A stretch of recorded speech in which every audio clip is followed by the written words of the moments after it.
जमलेल्या माझ्या तमाम हिंदू बांधवांनो, भगिनींनो आणि मातांनो,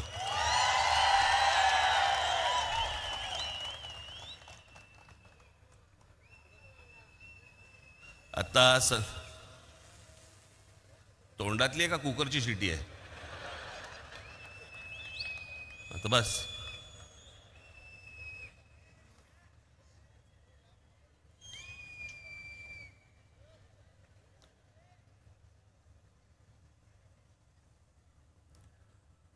आज संध्याकाळपासून मला माहित नाही, काहीतरी खोकला सुरू झाला मला.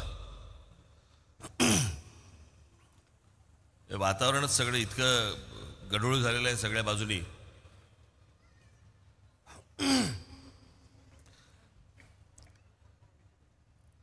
चुकून मागून भाषणामध्ये जर समजा काही खोकला बिकला मला आला तर कृपया मला माफ करा.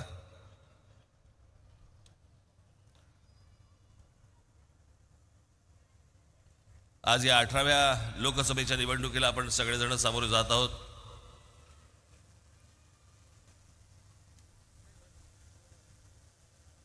डॉक्टर श्रीकांत शिंदे यांनी आत्ता सांगितलं की काहीतरी फेविकॉल का जोड आहे. पुढच्या वेळेला आम्हाला आतून लावा आपण, नाहीतर नेहमी आमची बाजू बाहेरच.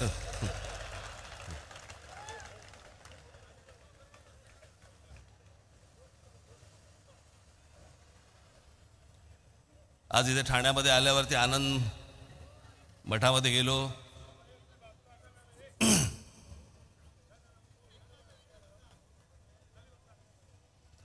आणि त्या आनंद मठात गेल्यानंतर सगळे जुने दिवस आठवायला लागले मला.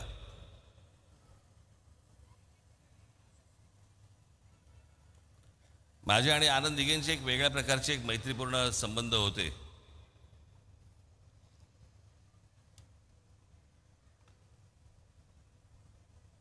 आज त्या आनंद मठात गेल्यावरती तेव्हा पूर्वी मी त्यांना सांगायचो, मी जेव्हा तिथे जात असे मी म्हटलं स्वच्छ ठेवा हो. कुठे आपलं कुंकू पडलंय, कुठे आपली ऊद पडली आहे, कुठे काय पडले सगळं असा. काही जे जुने लोक आहेत त्यांना माहिती असेल तिकडे काय परिस्थिती असायची, त्याच्यातच झोपायची. आज गेलो तर लक्षातच नाही आलं की ह्याच वास्तूमध्ये यायचो मी.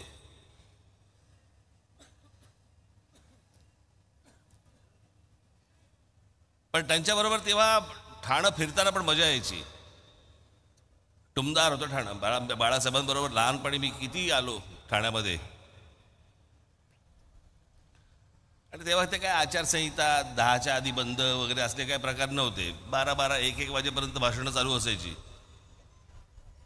आणि व्यासपीठं अशी काही एवढी मोठी व्यासपीठं पण नाहीत, अशी लहान व्यासपीठं असायची. गाद्या असायचे, लोड असायचे, समोर लोक बसलेले असायचे.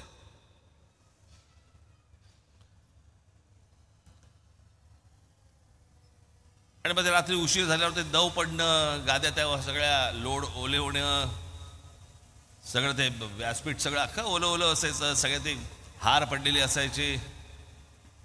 आणि एक टुमदार शहर ते व्हायला ते एक ठाणं होतं. त्याला तलावांचं शहर म्हणायचे. त्या तलावांचे शहर बुजवले गेले आणि नंतर टँकर सुरू झाले.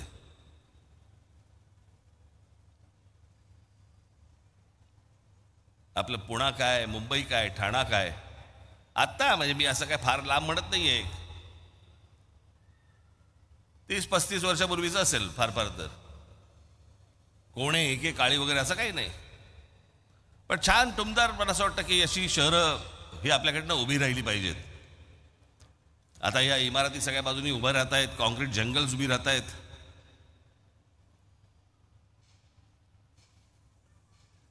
हा जो ठाणे जिल्हा जो आहे ना, हा ठाणे जिल्हा या देशामधला, मी तुम्हाला सांगतो, मी काय बोलतो तर तुम्ही लक्षात ठेवा. आज ही ठाणे लोकसभा कल्याण लोकसभेची संयुक्त ही सभा आहे.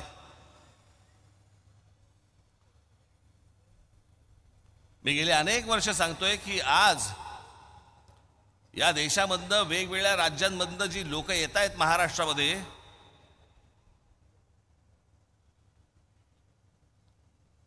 तुम्ही कितीही काम करा, कितीही रस्ते बांधा, कितीही पूल बांधा, कितीही काही करा, पण जोपर्यंत हे बाहेरचे लोंढे जोपर्यंत थांबणार नाहीत तोपर्यंत तुम्ही कितीही विकास केलात तरी या शहरांमध्ये काहीही घडू शकणार नाही.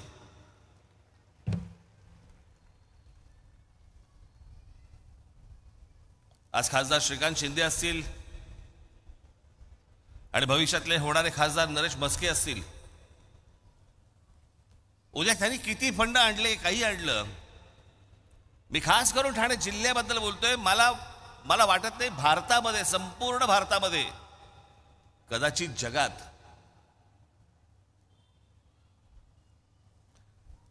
ठाणे जिल्ह्यासारखं हे जे सगळे बाहेरून जे लोक येत आहेत यांचं सर्वात जास्ती येण्याचं प्रमाण हे ठाणे जिल्ह्यात आहे. साधी गोष्ट आपण लक्षात घेऊया. काय असते, एक गाव असतं, गावामध्ये ग्रामपंचायत असते, मग त्या ग्रामपंचायतीची पुढे काहीतरी काय जिल्हा परिषद होते, जिल्हा परिषदेची काहीतरी नगरपालिका होते, नगरपालिकेची पुढे महानगरपालिका होते. हे ठरतं कशावर? लोकसंख्येवर. बरोबर बोलतोय मी? लोकसंख्येवरती ठरतं. मुंबई उपनगर जिल्हा किती महानगरपालिका आहेत? एक.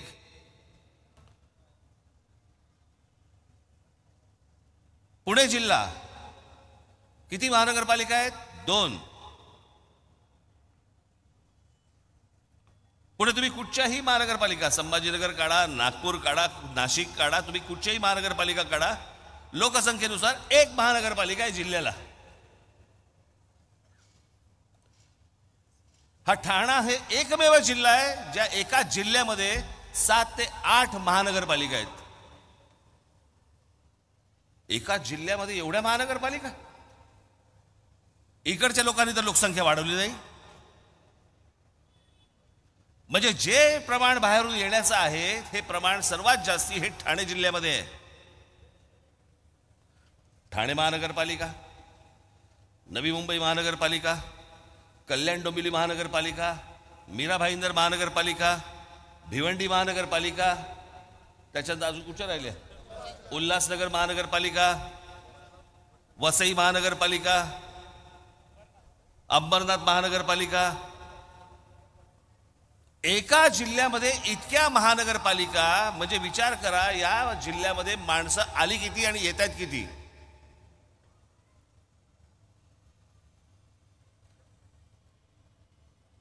श्रीकांत शिंदे आणि नरेश म्हस्के, मला तुम्हाला एवढंच फक्त सांगायचंय, हे प्रश्न तिकडे तुम्ही लोकसभेमध्ये मांडा की हे आवरा, आता आमच्यावरचा बोजा आवरा.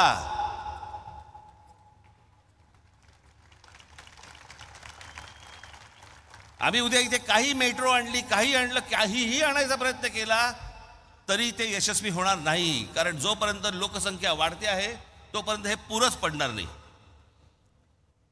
आणि ह्या सगळ्या महानगरपालिका सगळ्या विस्कटलेल्या आहेत, त्या अजून विस्कटून जाणार. जो मूळ राहणारा माणूस आहे, जो मूळ करदाता म्हणून ज्याला आपण म्हणूया, त्याच्या हाताला, नशिबाला काहीही लागणार नाही. ही 18वी लोकसभेची निवडणूक आपण लढवतो आहोत. या लोकसभेच्या निवडणुका, या विधानसभेच्या निवडणुका, या महानगरपालिकांच्या निवडणुका आपण दरवेळेला कशासाठी लढवतो? ही शहरं चांगली झाली पाहिजेत, माझा विभाग चांगला व्हायला पाहिजे, माझा महाराष्ट्र चांगला झाला पाहिजे. पण हे जर अशा प्रकारचे जर समजा बाहेरून येणाऱ्या माणसांची जर संख्या रोजच्या रोज वाढत असेल, मग लोक म्हणणार बघा कसा संकुचित विचार. याच्यात कसला संकुचित विचार आला?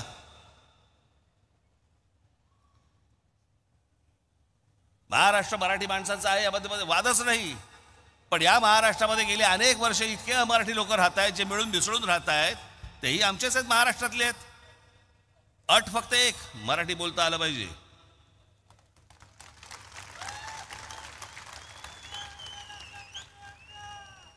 प्रत्येक राज्याची जी राजभाषा आहे ती कोणी बाहेरून कुठूनही आलात तरी तुम्हाला ती शिकली गेली पाहिजे. उद्या आम्ही तुमच्या राज्यात आलो, आम्ही तुमची भाषा शिकू, पण येणार नाही.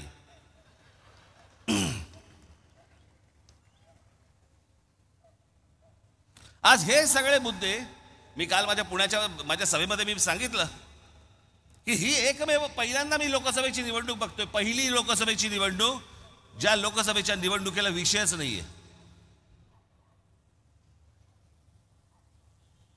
मी परवा म्हटलं ना, मला जेव्हापासून उमज जायला लागलं राजकारण, तो काळ साधारणपणे 75चा होता. 77ची पहिली निवडणूक त्या इमर्जन्सीच्या आणीबाणीच्या विरोधातली. 80ला पुन्हा इंदिरा गांधींची लाट आली, तो विषय होता. जनता पक्षाचा पराभव झाला. 84ला इंदिराजींची हत्या झाली.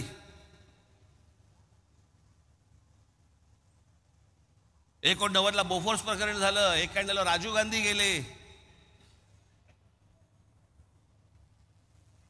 96ला बाबरी मशिदीचा ढाचा पडला होता, त्याच्यावरती निवडणूक झाली. 98ला कांदा विषयावरती निवडणूक झाली. 99ला कारगिल आणि विदेशी बाई या विषयावरती निवडणूक झाली. 2004ला इंडिया शायनिंग झालं. परत अजून 2009ला अजून काही विषय होते. 2024ला मोदींची लाट आली. 2019ला हे सगळ्या पुलवामा काहीतरी झालं. आज विषयच नाही. आणि हे विषय कोणताही विषय नसल्यामुळे सगळेजण आई बहिणीवरनं एकमेकांचा उद्धार करतात. खरं तर हे विषय मांडले पाहिजेत लोकांसमोर. लोकांच्या जीवन मरणाचे रोजचे जे विषय आहेत हे मला असं वाटतं विषय आले पाहिजेत. काय निवडणूक चालू आहे, कशावर निवडणूक चालू आहे? वडील चोरले.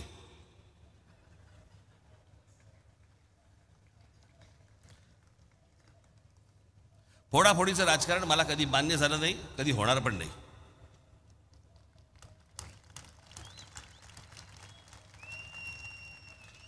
पण या सगळ्या ह्याच्यामध्ये जे आज बोलतायत की आमचा पक्ष फोडला, आमचा पक्ष फोडला, तुम्ही जे सगळे एकत्र जे बसलेला आहात ना एका कच्च्या तरी आघाडीत, जरा एकमेकांकडे एकदा बघा. आपण काय उद्योग केलेत ते. याच उद्धव ठाकरेंनी महाराष्ट्र नवनिर्माण सेनेचे 7पैकी 6 नगरसेवक खोके देऊन तुम्ही तोडले होतेत ना, तेव्हा काही नाही वाटलं.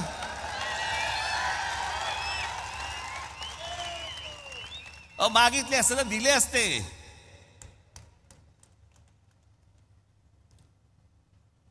पण काय त्याला म्हणतात ना, ढेकणा संगे हिराही भंगला. बरोबर शरद पवार बसलेत.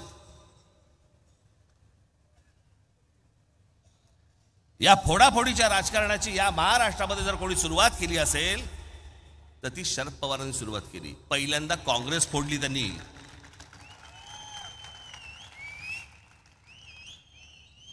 आणि मग पुलोद म्हणून स्थापन केलं.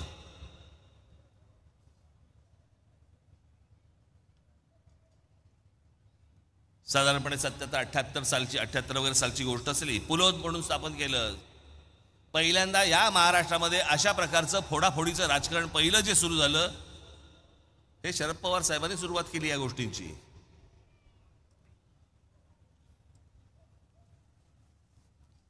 झालं मग 1991 पुन्हा याच शरद पवारांनी छगन भुजबळांना फितवून बाळासाहेबांची पुन्हा शिवसेना फोडायला लावली.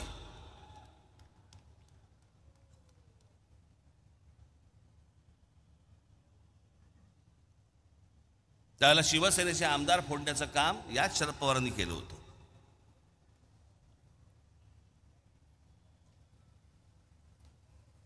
ज्या छगन भुजबळांना फोडलं आज ते इथे असतील. मी आपला काय माझा बाहेरून पाठिंबा आहे, त्याच्यामुळे मी काही बोलू शकतो. आपल्याला थोडी फेविकॉल अजून लागला आहे.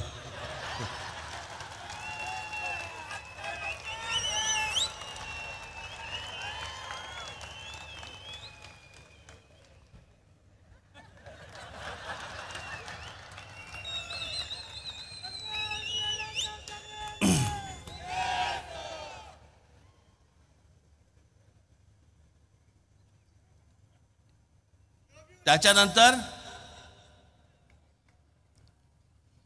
नारायणराव राणे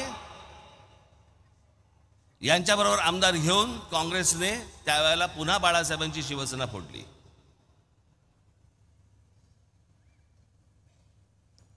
मला आजचं नेतृत्व तेव्हा कुठे टाहो फोडताना दिसलं नव्हतं.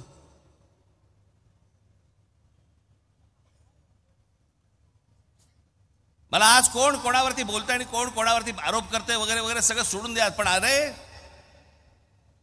तुम्ही म्हणता ना माझे वडील चोरले, माझे वडील चोरले. ज्या वडिलांबद्दल जर एवढं प्रेम आहे,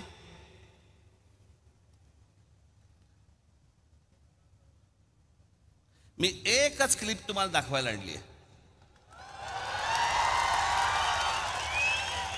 एकच. मी खरं तर एकदाच बोललो होतो मागच्या त्या सभांमध्ये, लाव रे तो व्हिडिओ. ते आपल्या सगळ्यांनी लाव रे तो व्हिडिओ, लाव रे तो व्हिडिओ, आपलं ते सगळं सुरूच केलं. पण आता सांगतोय, लाव रे तो व्हिडिओ. हे नीट ऐका. वय झालेल्या बाळासाहेब ठाकरेंच्या हातात, म्हणजे 80-85 वर्षाच्या म्हातारीच्या हातात तलवार देऊन काय उपयोग होणार आहे? हात थरथर थरथर थरथर करायला लागला आणि त्या हातात तलवार. तरुणी बाण पोरं काही गोट्या खेळायला गेलीत का? गेलीत काही गिल्ली दंडा खेळायला लागलीत का? ह्याच्यावर आग्रहलेख कधीच होत नाही. परत लाव. शालिनी पाटील किंवा वय झालेल्या बाळासाहेब ठाकरेंच्या हातात, म्हणजे 80-85 वर्षाच्या म्हातारीच्या हातात तलवार देऊन काय उपयोग होणार आहे? हात थरथर थरथर थरथर करायला लागला आणि त्या हातात तलवार. तरुणी बाण पोरं काही गोट्या खेळायला गेलीत का? गेलीत काही गिल्ली दंडा खेळायला लागलीत का? ह्याच्यावर आग्रहलेख कधीच होत नाही. यांच्या अनेक क्लिप्स आहेत, मला त्यांच्या काही क्लिपमध्ये काही देणं घेणं नाही आहे. परंतु ज्या माननीय बाळासाहेबांबद्दल वक्तव्य करणाऱ्या या बाई 70-75-80 वर्षाच्या म्हाताऱ्याच्या हातामध्ये तलवार दिल्यावरती लटलटणारा हा हात, असं बोलणाऱ्या व्यक्तीला तुम्ही तुमच्या पक्षाची प्रवक्ती करता, तुमच्या पक्षाची नेते करता आणि तुम्ही तुमच्या वडिलांवरती प्रेम आहे म्हणून सांगता.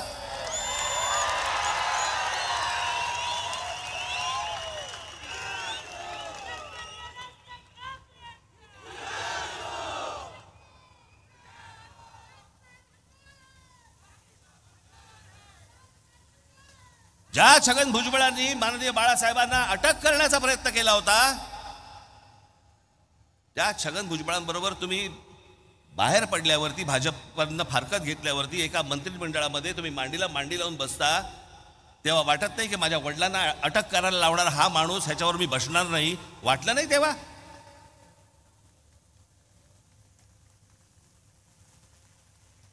कसला फोडाफोडीचं राजकारण सांगताय तुम्ही?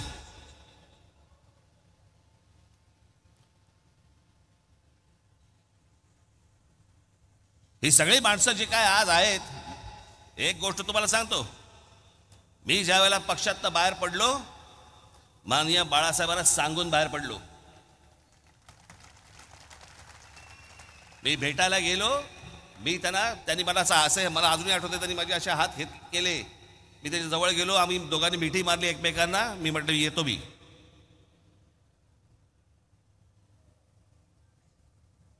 काय करणार आहेस? म्हटलं मला माहीत नाही.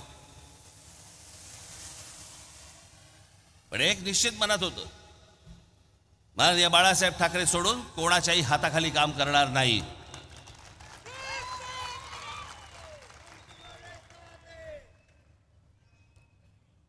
पक्षाचे किती चढ उतार आले, मार्ग काढीन त्यातनं.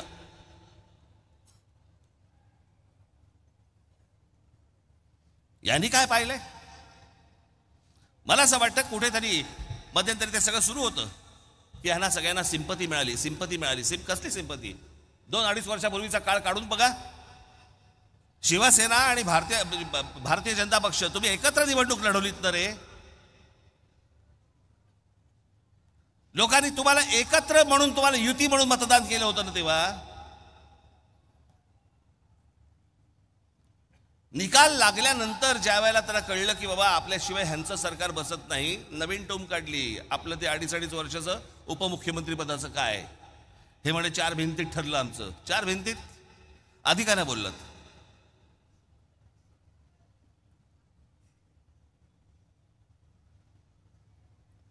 म्हणे अमित शहा आणि आमची म्हणे बैठक झाली एका खोलीमध्ये आणि तिकडे ठरलं की आम्ही 2.5 वर्षाचं आम्ही करणार. नरेंद्र मोदींची सभा झाली, तिथे हे व्यासपीठावरती उपस्थित नरेंद्र मोदी स्वतःच्या भाषणामध्ये सांगतायत की आमचा पुढचा मुख्यमंत्री देवेंद्र फडणवीस असणार. का नाही आक्षेप घेतलात? अमित शहाच्या सभेमध्ये व्यासपीठावर तुम्ही बसलेले होतात, तिथे अमित शहा म्हणाले आमचा पुढचा मुख्यमंत्री देवेंद्र फडणवीस असणार. का नाही आक्षेप घेतलात तेव्हा तुम्ही? निवडणुकीचे निकाल लागल्यानंतर तुम्ही सगळ्यांना जगाला सांगताय की माझ्याबरोबर 2.5 वर्षाचा करार केलेला. मग आधी काय सांगितलं तुम्ही? लाखो लोकांची मतं वाया घालवलीत आणि त्याच्यानंतर ज्यांच्या विरोधामध्ये तुम्ही निवडणूक लढवलीत त्यांच्याबरोबर जाऊन तुम्ही तिकडे विधानसभेमध्ये बसलात काँग्रेस आणि एनसीपी बरोबर.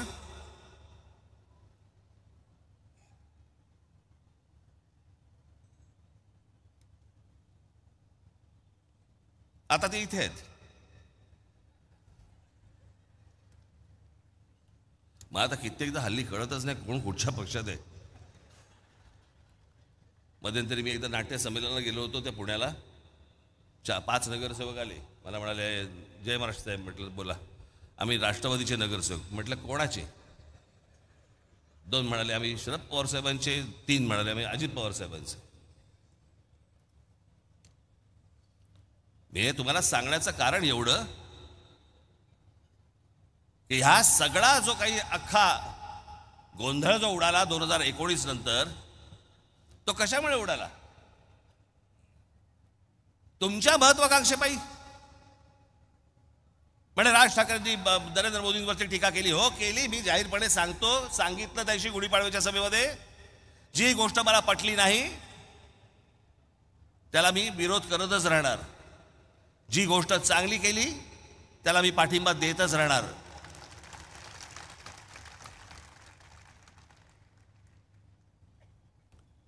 प्रश्नच येत नाही त्या गोष्टींचा. पण माझा विरोध हा मुद्द्यांना होता. मला काहीतरी मिळालं नाही म्हणून मी विरोध करत नव्हतो. आज आपण असं काढून बघूया. आज जे पेटलेत ना, आज उद्धव ठाकरे जे नरेंद्र मोदींच्या विरोधामध्ये जे बोलतायत, जर समजा 2019 साली भारतीय जनता पक्षाने मान्य केलं असतं की 2.5 वर्ष तुमची, बोलला असतात? आज जे बोलताय ते तुम्ही बोलला असतात? नसता बोललात, कारण पोट भरलं होतं. तुम्हाला जे हवंय ते तुम्हाला मिळालं असतं. पण जे तुम्हाला हवंय ते तुम्हाला मिळालं नाही म्हणून तुम्ही आज बोलताय. राज ठाकरेंचं तसं नव्हतं. मला मुद्दे नाही पटले. मला आजही अनेक मुद्दे मला पटत नाहीत, परंतु आज अनेक गोष्टी ज्या नरेंद्र मोदींनी केलेल्या आहेत त्या तुम्हाला मान्य कराव्याच लागतील.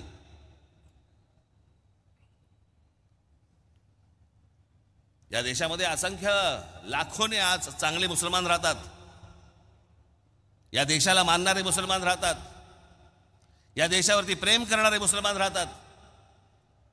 त्यांना असले कुठचेही दंगे बिंगे वगैरे असल्या कुठच्याही गोष्टी नको असतात. पण त्यात अनेक अशा मुठभर काही वाह्यात अवलादी पण आहेत.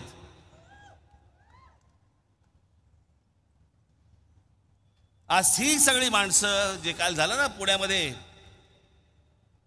फतवे काढले गेले ना की काँग्रेसला,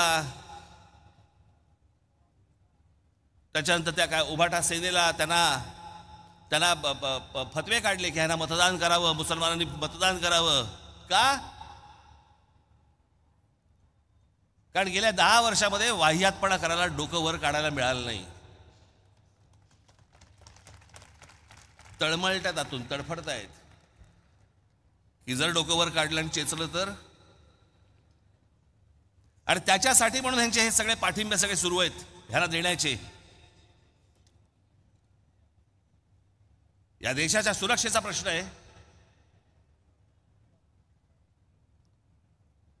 आज माझी श्रीकांत शिंदे, नरेश भस्के, मला तुम्हाला सगळ्यांना आणि महाराष्ट्रातल्या सगळ्या खासदारांना मला सांगणं आहे, हे फक्त मी तुमच्यासाठी आणलंय. कदाचित तुम्ही मागच्या माझ्या सभेच्या वेळेला विसरला असाल म्हणून मी तुम्हाला परत सांगण्यासाठी, दाखवण्यासाठी म्हणून मी फक्त तुम्हाला आणलंय. हे मी तुम्हाला जे दाखवतोय हे फक्त एका मुंबऱ्यातलं आहे. मी महाराष्ट्राचं बोलत असतो नाही, ठाणे जिल्ह्याबद्दल बोलत नाही, महाराष्ट्र बोलत नाही की देश बोलत नाही. फक्त फक्त मुंब्र्याबद्दल ही गोष्ट तुम्हाला सांगतोय. मुंब्रा परिसरात सिमी आतंकवादी संघटनेच्या 6 हस्तकांना अटक. 20 डिसेंबर 2001 रोजी संसद हल्ल्याप्रकरणी अबू अजमा याच्या मुंब्र्यातून अटक. संसदेमध्ये जो हल्ला झाला होता त्याचा जो गुन्हेगार सापडला तो या मुंब्र्यात सापडला. 16 मार्च 2002 हिजबुल मुजाहिद्दीनच्या 4 अतिरेक्यांना अटक. 23 जानेवारी 2004 नेत्याच्या हत्येचा कट रचल्याच्या प्रकरणी एका अतिरेक्याला मुंब्र्यातून अटक. गुजरात पोलीस चकमकीत ठार झालेल्या इशरत जहां शेख ही पण मुंब्र्यात राहत होती. 2016 मध्ये आयसिसच्या मुजबिर शेख हा मुंब्र्यात अमृतनगर येथे राहत होता. 17 एप्रिल 2003 रोजी लष्कर ए तोयबाच्या 2 अतिरेक्यांना अटक. 16 मे 2003 मुलुंड बॉम्बस्फोट प्रकरणी मोहम्मद नमुद्दीन या व्यावसायिकाला अटक. देशद्रोही कारवायांसाठी आत्ताच्या काळात झालेल्या अटका. सप्टेंबर 22 मध्ये मुंब्र्यातून देशविघातक कारवायांसाठी 4 पॉप्युलर फ्रंटच्या कार्यकर्त्यांना अटक. 2017 मध्ये ATSने याच मुंब्र्यातून 4 जणांना देशविघातक कारवायांसाठी अटक केली आहे. 29 ऑक्टोबर 2023 पॅलेस्टाईनला पाठिंबा देण्यासाठी मुंब्र्यात निदर्शने झाली. कुठं पॅलेस्टाईन, कुठे मुंब्रा.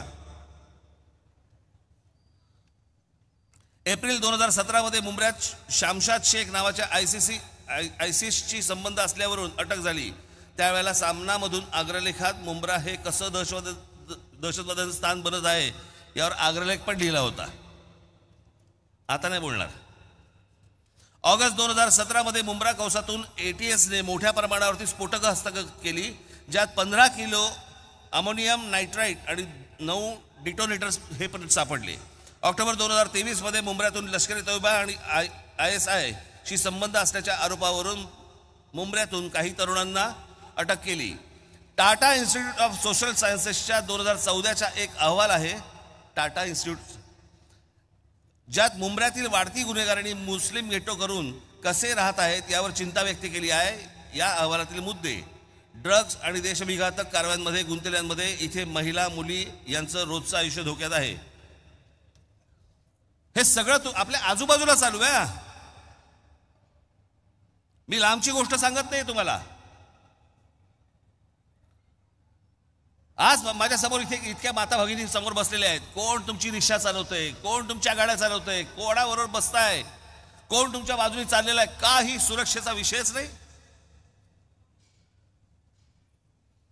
आणि सगळ्या अशा परिस्थितीमध्ये जर समजा गेल्या 10 वर्षामध्ये एक गोष्ट जर समजा असेल की जर समजा त्यांना वाटत असेल की नाही आपण जास्ती डोकं वर काढलं तर आपण चेचले जाऊ, हे चेचले जाऊ नये म्हणून आपण काँग्रेसला पाठिंबा दिला पाहिजे. हे काय प्रकारचं षडयंत्र सुरू आहे ना, ही गोष्ट पाहणं तितकीच महत्वाची आहे. माझ्या आमदार खासदार नगरसेवकांना माझं सांगणं आहे, तुम्ही सतर्क असले पाहिजे. तुम्ही या लोकांकडे सतत गांभीर्याने पाहिलं पाहिजे. याच्यामध्ये कधीही चांगला मुसलमान भरडला जाणार नाही याची देखील दक्षता तुम्ही घेतली पाहिजे. पण या सगळ्या गोष्टी करत असताना देशविघातक ज्यावेळेला शक्ती ज्यावेळेला अशा प्रकारे ज्यावेळेला कुठे कुठे काम करत असतात त्यावेळेला आपल्या लोकप्रतिनिधींचं तिकडे लक्ष असलं पाहिजे. विकासाबरोबरच सुरक्षा हा देखील तितकाच महत्त्वाचा विषय आहे. तो मला असं वाटतं येणाऱ्या भविष्यातल्या ह्या सर्व मंडळी हे आपापले सगळे मतदारसंघ चांगल्या पद्धतीने सांभाळतील या एका अपेक्षेसाठी म्हणून मी याची ही सभा घेतलेली आहे. आज मी श्रीकांत यापुढे नरेश या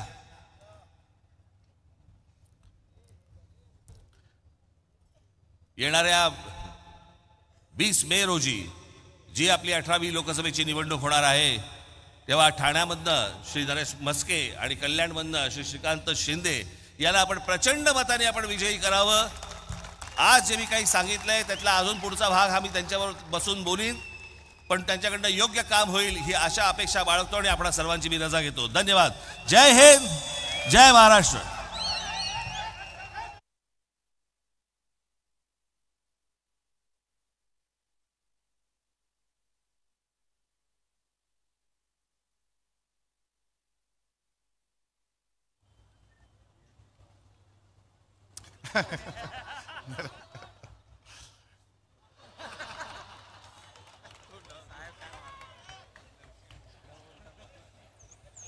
राष्ट्रगीत होईल आणि आपली सभा संपेल.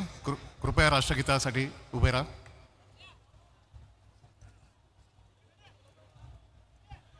राष्ट्रगीत शूर कर.